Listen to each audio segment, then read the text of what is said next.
이제껏 우리는 소아시아의 7교회의 이야기를 통해서 주님이 개 교회들을 향한 메시지를 듣게 되었습니다.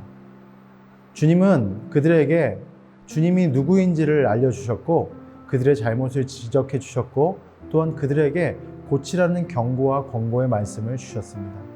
또한 주님은 그들, 즉 이기는 사람들에게, 이기는 자들에게 천국의 위대한 약속을 주셨습니다.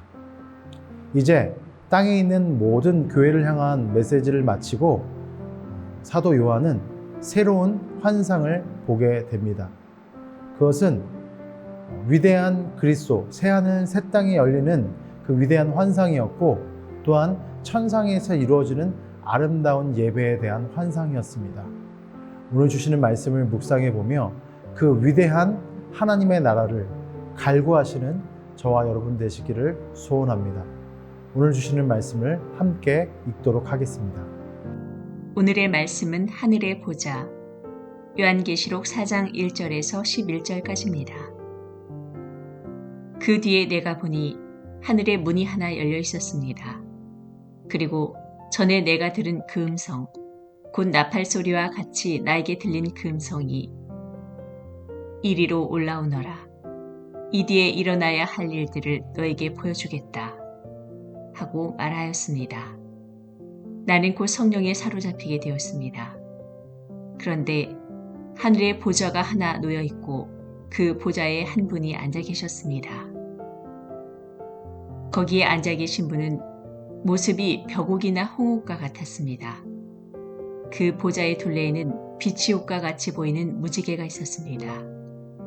또 그 보좌 둘레에는 보좌 24개가 있었는데 그 보좌에는 장로 24명이 흰 옷을 입고 머리에는 금 면류관을 쓰고 앉아 있었습니다. 그 보좌로부터 번개가 치고 음성과 천둥이 울려 나오고 그 보좌 앞에는 7개의 횃불이 타고 있었습니다. 그 7 횃불은 하나님의 7 영이십니다. 보좌 앞은 마치 유리 바다와 같았으며 수정을 깔아놓은 듯하였습니다. 그리고 그 보좌 가운데와 그 둘레에는 앞뒤에 눈이 가득 달린 4 생물이 있었습니다. 첫째 생물은 사자와 같이 생기고 둘째 생물은 송아지와 같이 생기고 셋째 생물은 얼굴이 사람과 같이 생기고 넷째 생물은 날아가는 독수리와 같이 생겼습니다. 이 4 생물은 각각 날개가 6개씩 달려 있었는데 날개 둘레와 그 안쪽에는 눈이 가득 달려 있었습니다. 그리고 그들은 밤낮 쉬지 않고 거룩하십니다, 거룩하십니다, 거룩하십니다 전능하신 분 주 하나님, 전에도 계셨으며 지금도 계시며 또 장차 오실 분이십니다 하고 외치고 있었습니다. 영원 무궁하도록 살아계셔서 그 보좌에 앉아 계신 분께 그 생물들이 영광과 존귀와 감사를 드리고 있을 때에 24 장로는 그 보좌에 앉아 계신 분 앞에 엎드려서 영원 무궁하도록 살아계신 분께 경배드리고 자기들의 면류관을 벗어서 보좌 앞에 내놓으면서 우리의 주님이신 하나님, 주님은 영광과 존귀와 권능을 받으시기에 합당하신 분이십니다. 주님께서 만물을 창조하셨으며 만물은 주님의 뜻을 따라 생겨났고 또 창조되었기 때문입니다 하고 외쳤습니다. 자, 우리 모두 1절과 2절을 읽겠습니다. 그 뒤에 내가 보니 하늘에 문이 하나 열려 있었습니다. 그리고 전에 내가 들은 그 음성, 곧 나팔 소리와 같이 나에게 들린 그 음성이 이리로 올라오노라. 이 뒤에 일어나야 할 일들을 너에게 보여주겠다 하고 말하였습니다. 나는 곧 성령에 사로잡히게 되었습니다. 그런데 하늘에 보좌가 하나 놓여 있었고 그 보좌에 한 분이 앉아 계셨습니다. 사도 요한은 천상의 예배 장면을 환상으로 봅니다. 아마 이제껏 보지 못했던 장면을 자신의 언어로 표현하는 것에 대한 한계가 있었을 것입니다. 그래서 하나님의 나라를 세상의 보화나 또한 옥석과 같은 것으로 표현하고 묘사하였을 때 굉장히 큰 어려움을 겪었을 것입니다. 그러나 중요한 본질 하나를 이야기하고 있는데 그것은 바로 그가 성령에 사로잡혀서 천상의 예배를 경험했다는 것입니다. 사도 요한이 성령에 사로잡혀 천상의 예배를 보게 되었을 때 그가 깨달은 사실은 세상의 주인이 하나님이시다라는 사실이었습니다. 3절과 6절을 계속 읽겠습니다. 거기 앉아 계신 분은 모습이 벽옥이나 홍옥과 같았습니다. 그 보좌의 둘레에는 빛의 옷과 같이 보이는 무지개가 있었습니다. 또 그 보좌 둘레에는 보좌 24개가 있었는데 그 보좌에는 장로 24명이 흰 옷을 입고 머리에는 금 면류관을 쓰고 앉아 있었습니다. 그 보좌로부터 번개가 치고 음성과 천둥이 울려 나오고 그 보좌 앞에는 7개의 횃불이 타고 있었습니다. 그 7횃불은 하나님의 7 영이십니다. 그 보좌 앞은 마치 유리바다와 같았으며 수정을 깔아 놓은 듯 했습니다. 그리고 그 보좌 가운데와 그 둘레에는 앞뒤에 눈이 가득 달린 4생물이 있었습니다. 3절에 하나님을 벽옥과 홍보석 같다고 묘사합니다. 또한 보좌를 두르고 있는 무지개는 녹보석 같다고도 말했고 빛이야 같다고도 말했죠. 보좌에 계신 분과 그 주변을 보석 같다고 표현한 것은 하나님의 영광스러움을 인간의 언어로 표현한 것입니다. 너무 영광스러워서 뭐라고 표현할 수 없기 때문에 인간 세상에서 이해할 수 있는 보석들로 묘사한 것입니다. 우리 5절에 보면 번개와 음성과 우레소리는 하나님이 세상을 심판할 때 나타나는 현상입니다. 그러므로 이 말씀은 하나님을 온 세상을 심판하는 심판자로 묘사한 것이죠. 또한 6절을 살펴보면 온 세상의 창조자, 즉 보좌 앞에는 수정 같은 유리바다가 있었다고 했습니다. 이 유리바다는 1차적으로는 솔로몬 성전에 있는 12명의 물에서 기원된 것입니다. 그렇다면 그 유리바다가 보좌 앞에 있다는 것은 어떤 의미를 담고 있습니까?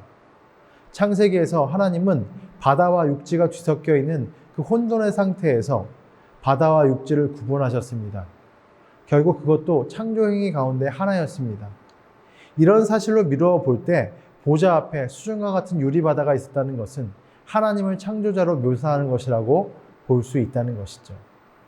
이 모든 것을 종합하면 하나님은 결국 온 세상을 창조하시고 통치하시고 심판하시는 왕이십니다.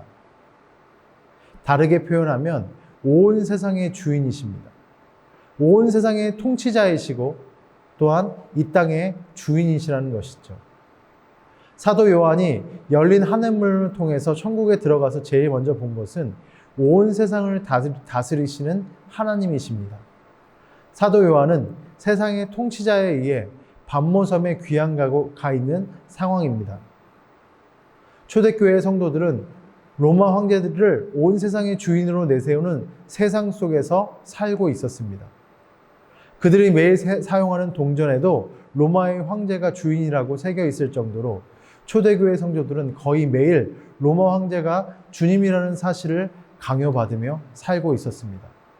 그러나 사도 요한이 열린 문을 통하여서 하늘로 가보았을 때 그곳에서는 온 세상을 다스리는 진정한 왕, 통치자, 주인이 계셨습니다. 바로 오늘 우리에게 필요한 것은 이 사도 요한에게 주어진 영적 통찰력입니다. 아무리 이 세상이 다른 주인을 내세워도 온 세상의 주인은 오직 우리 하나님밖에 없습니다. 이것은 성령 충만함을 입어야만 볼 수 있는 영적인 진리인 것입니다. 10절과 11절을 읽습니다. 24 장로는 그 보좌에 앉아 계신 분 앞에 엎드려서 영원 무궁하도록 살아계신 분께 경배드리고 자기들의 면류관을 벗어서 보좌 앞에 내어놓으면서 우리의 주님이신 하나님, 주님은 영광과 존귀와 권능을 받으시기에 합당하신 분이십니다. 주님께서는 만물을 창조하셨으며 만물은 주님의 뜻을 따라 생겨났고 또 창조되었기 때문입니다. 하고 외쳤습니다. 여러분 24 장로들이 흰 옷을 입고 머리에 금 면류관을 쓰고 보좌에 앉아 있었습니다. 이들이 보좌에 앉아 있다는 것은 천국에서 하나님과 더불어 왕노릇한다는 뜻입니다. 그렇다면 그들이 자신들의 금관을 벗어서 하나님께 그 면류관을 드리는 이유는 무엇일까요? 그 이유는 하나님의 백성들의 왕권은 제한적이라는 사실을 보여주기 위한 것입니다. 하나님의 백성들은 지금 하나님께서 주신 권위로 왕 노릇하고 있습니다. 그러므로 그들의 권위는 제한적인 것입니다. 보좌에 앉아 있다고 해서 하나님과 같은 존재가 아닙니다. 하나님은 우리 인간과 달리 완전히 구별된 거룩한 존재시라는 것이죠. 오직 그분만이 모든 권세를 가진 진정한 왕이시고 주인이십니다. 지금 24장로들은 그런 하나님의 주권과 통치권을 인정하는 뜻으로 면류관을 벗어서 하나님께 드리고 하나님을 찬양하는 것입니다. 본래 천사였던 사탄은 하나님을 대적하였다가 하나님으로부터 쫓겨났습니다. 그러나 본래 인간인 하나님의 백성들은 하나님께 순종하며 천국에서 왕노릇하고 있습니다. 아무리 하나님께서 우리를 높여주셔도 하나님은 여전히 하나님이시고 우리는 여전히 그의 백성입니다. 오직 하나님만 거룩하시며 하나님만 구별되십니다. 하나님은 우리 인간과는 완전히 구별된 존재임을 우리 모두가 기억해야 합니다. 그러므로 오직 그분만이 영광과 존귀와 권능을 받는 것이 합당합니다. 우리 주님은 만물을 지으신 분이시고 우리 주님은 자신의 뜻대로 세상을 창조하셨으며 우리 주님은 세상의 모든 것을 하나님의 뜻대로 유지시키십니다. 그러므로 오직 우리 하나님만이 예배 받으시기에 합당한 존재이십니다. 사랑하는 성도 여러분, 우리 모두는 그런 인생의 주인, 이 땅의 주인, 온 인류의 주인이신 하나님 앞에 순종함으로 그분께만 예배해야 합니다. 세상의 많은 사람들은 자신의 업적을 예배받기 원합니다. 그러나 하나님 외에 예배받을 존재는 없습니다. 오직 그 하나님만을 바라보면서 우리 모두도 경건히 구별됨으로 하나님 앞에 예배드리는 귀한 믿음의 백성들 되시기를 소원합니다. 이 아침에 주시는 말씀을 마음에 담고 늘 예배에 승리하시는 저와 여러분 되시기를 소원합니다. 기도하겠습니다. 사랑의 주님, 오늘 사도 요한이 환상으로 보았던 그 열린 문 너머에 계셨던 위대한 보좌에 계신 하나님을 찬양합니다. 이 땅의 모든 것의 주인이 하나님이심을 고백합니다. 그리고 이 땅의 모든 영광 받으실 유일한 존재가 하나님이심을 저희가 믿습니다. 그 하나님을 의지함으로 승리할 수 있는 믿음의 백성들로 살게 하여 주옵소서. 예수님 이름으로 기도합니다. 아멘.